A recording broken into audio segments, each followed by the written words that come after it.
તો ખેડાના નડિયાદથી 9 કિલોમીટર દૂર પીંજ ગામમાં શ્રાવણ માસના પ્રથમ સોમવારે ભક્તોની ભારે ભીડ જામી હતી। અહીં અંદાજે 1800 વર્ષ પૌરાણિક સ્વયંભૂ કપિલેશ્વર મહાદેવ મંદિર આવેલું છે, જેની સ્થાપના વિક્રમ સંવત 1313માં થઈ હોવાનું મનાય છે।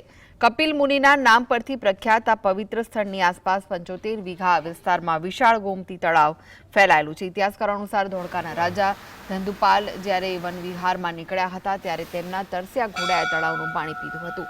ચમત્કારિક પાણીથી સ્નાન કરવાથી ઘોડા અને રાજા બંનેના કોઢ મટી ગયા। પવિત્ર વ્યતિપાત દિવસે હજારો ભક્તો તળાવમાં સ્નાન કરી ભોળાનાથના દર્શન કરી ધન્યતા અનુભવે છે।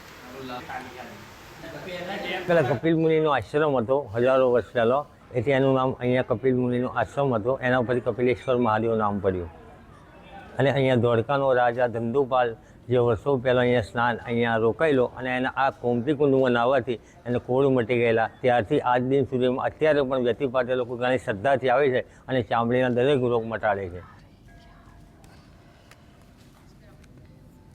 તો પીંજમાં આવેલા કપિલેશ્વર મહાદેવ મંદિર પરિસરમાં અનેક અલૌકિક ચમત્કારો જોવા મળે છે, જેમાં મંદિરની મધ્યમાં આવેલો હનુમાનદાસ મહારાજનો અખંડ ધૂણાનું અનેરું મહત્વ છે।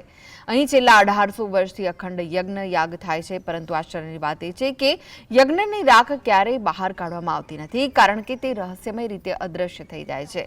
આ ઉપરાંત મંદિર પરિસરમાં બિરાજમાન હનુમાનજીની દિવ્ય પ્રતિમાના ડાબા ખભામાંથી અવિરત તેલ વહી રહ્યું છે। શ્રાવણ માસના પાવન અવસરે ભાવિકો ભોળા શંભુના દર્શન કરવા અને વિશેષ આશીર્વાદ પ્રાપ્ત કરવા માટે અહીં ઉમટી પડે છે। ઠંડાથી આવું છું। આજે શ્રાવણ મહિનાનો પહેલો સોમવાર છે, તો દર્શન કરવા આવું છું।